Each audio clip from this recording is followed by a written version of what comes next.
Comrade A K. राय का 4वां पुण्यतिथि नुनुडी की स्मृति भवन में मार्क्सिस्ट के कार्यकर्ताओं ने मनाया। 21 जुलाई शुक्रवार को पाथर्डी अजमेरा में कॉमरेड ए.के. राय का चौथा पुण्यतिथि मनाया गया।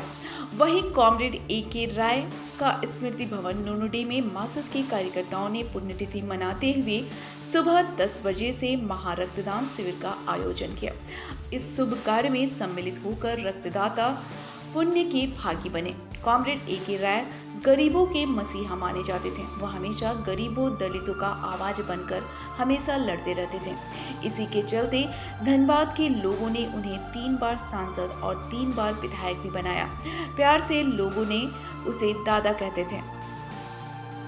Comrade A K. राय ने पहली बार संसद में पेंशन के विरोध में आवाज उठाया था और वह अपना पेंशन नहीं लिए और उसका पेंशन राष्ट्रपति कोष में गया या फिर मजदूरों के हित में गया। उनके खाते में ना बैंक बैलेंस था और ना ही संपत्ति थी। वह सादा जीवन व्यतीत करते थे और ना ही उन्हें अपनी सुरक्षा के लिए गार्ड लिया और ना ही उनके रूम में बिजली वाला पंखा हुआ करता था। वह जो भी धरोहर है आज उनके स्मृति भवन में सजा कर रखा गया है। क्या कुछ कहिएगा दादा आज? देखिए, आप सारे दर्शकों को जोहार करते हैं और इनकलाब करते हैं। देखिए, आज ए.के. राय जी का पुण्यतिथि है, जिसका अवसर पे हम लोग यहाँ पे माला अर्पण कर रहे हैं और नए युवाओं को, जो नए वर्ग के युवा हैं, उन लोगों को यही बता रहे हैं कि ए.के. राय क्या महान व्यक्ति थे, क्योंकि ए.के. राय को जाननी चाहिए। यही युवा से कहना चाहूँगा, इसलिए क्योंकि आजकल की जो राजनीति है वह राजनीति आप देख सकते हैं, स्कॉर्पियो, बुलेरो एवं बड़ी बड़ी लग्जरी से है। तो तमाम जितना भी नेतागिरी आप देख सकते हैं, ये थोड़ा सा कंफ्यूज हो गया, थोड़ा काट दिया कि जितने भी दर्शक हैं सबको जोहार एवं इनकलाब कहते हैं। देखिए, आज हम लोग यहाँ पर झरिया विधानसभा अंतर्गत पाथर्डी अजमेरा में विगत इनके जयंती पे हम लोग चौक का स्थापना किए थे। आज उनका पुण्यतिथि है, उसका अवसर पे आज हम लोग माला अर्पण किए। चौक में यहाँ पे काफ़ी लोग आए हुए थे और आज का जो राजनीति का जो संदेश है वो संदेश कहीं ना कहीं दूसरा तरफ चल गया है।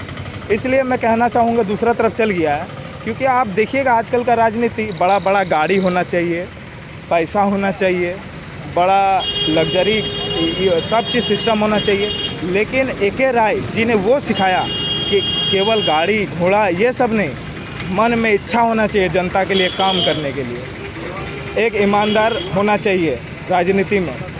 तो ए.के. राय को हम लोग ये जयंती पुण्यतिथि इसलिए मना रहे हैं कि ताकि और विगत सालों भर मनाते रहेंगे जब तक ज़िंदगी रहेगी। इसलिए क्योंकि नए जो युवा है उनको पढ़ने की ज़रूरत है, ए.के. राय को समझने की ज़रूरत है, उनमें मूल्यांकन करने की ज़रूरत है कि ए.के. राय क्या चीज़ थे, ताकि नया समाज में ए.के. राय उत्पन्न हो, नया एक क्रांतिकारी समाज में आए।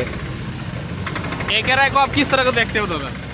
ए.के. राय को एक कर्मठ, जुझारू, ईमानदार नेता हम देखे हैं और हमने जब पहली बार ए.के. राय को देखा था, अपने द्वार पर देखा था जब वो लोकसभा में खड़े हुए थे और नारियल इनका छाप था और हम नहीं पहचान रहे थे। लेकिन मेरे पापा ने कहा था कि देखो द्वार में एक संत बैठा हुआ, एक ईमानदार नेता बैठा हुआ, और मुझे नहीं लगता था कि और दोबारा इस तरह का नेता हमें मिलेगा। आज एक कोई मुखिया का पद पर चला जाता तो सबसे पहले उसके पास एक से एक महंगा गाड़ी आ जाता है, लेकिन जो ए.के. राय थे उनके पास ना बंगला था, ना गाड़ी था, ना किसी भी अन्य प्रकार का पैसा था। इनका जो पेंशन भी मिलता था वो दान पे जाता था।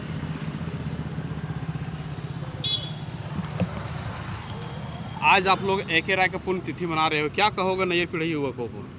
सर्वप्रथम कॉमरेड ए.के. राय के चौथे पुण्यतिथि पर उनके चरणों में नमन भावपूर्ण श्रद्धांजलि सुमन अर्पित करते हैं। नए पीढ़ियों को साफ सुथरी यही एक संदेश देना चाहते हैं, क्योंकि ए.के. राय बस एक नाम नहीं, एक विचारधारा है। ए.के. राय एक नाम नहीं, एक लोगों को संदेश भरा, लोगों का जीवन में उजाला लाने का एक प्रेरणा स्रोत व्यक्ति हैं, जिनको याद करके अपने ऊर्जावान चले जाने पर ऊर्जा लाने की एक शक्ति देने वाले वो टैबलेट हैं ए.के. राय। ए.के. राय के मार्गदर्शन जो दशा दिशा में वो चला करते थे, उनके मार्ग पर चलने वाले युवाओं को प्रेरणा स्रोत हम युवाओं ने ही देने का काम करेंगे, ताकि इनका संदेश को घर घर पहुंचाना, युवाओं को पहुंचाना। क्योंकि आज के जो राजनीति में और कल के जो राजनीति थे, के राय बाबू की जो राजनीति में आसमान ज़मीन की फ़र्क थी। कहीं ना कहीं उस दौर की राजनीति में लोग अपने आप को जितने मतलब निर्धन से निर्धन लोग भी राजनीति में आ सकते थे। आज के डेट में राजनीति बड़े बड़े गाड़ी बंगला पैसा, लोगों को दबना, ठगना, छलना, कुचना, यही राजनीति बन चुका है। जो युवाओं लोग इस रास्ते पे बहुत ही ज़्यादा एग्रेसिव होकर इस दिशा में जाने का काम कर रहे हैं। कहीं ना कहीं युवाओं को ये प्रेरणा देने का काम करते हैं ये के राय, कि उनके जीवन से ये सीख हमें मिलती है कि वो जिस राजनीति पे करते थे, 3 टर्म विधायक, 3 टर्म सांसद, ना उनके पास रहने के लिए घर थी, ना उनके पास रहने के लिए ना चलने के लिए गाड़ी थी, फिर भी वो 3 बार विधायक सांसद बन के लोगों के लिए आत्मसमर्पित भावना से अपने पूरी ज़िंदगी को निछावर कर दिए और सदा लोगों के हमेशा लोगों के हमदर्दी बन के लोगों के बीच में रहने का प्रयास किया, लोगों का हर एक समस्याओं को अवगत करने का और लोगों को हर एक समस्याओं का दुख दर्द झेलने का और हमेशा लोगों के साथ खड़े रहने का काम किया।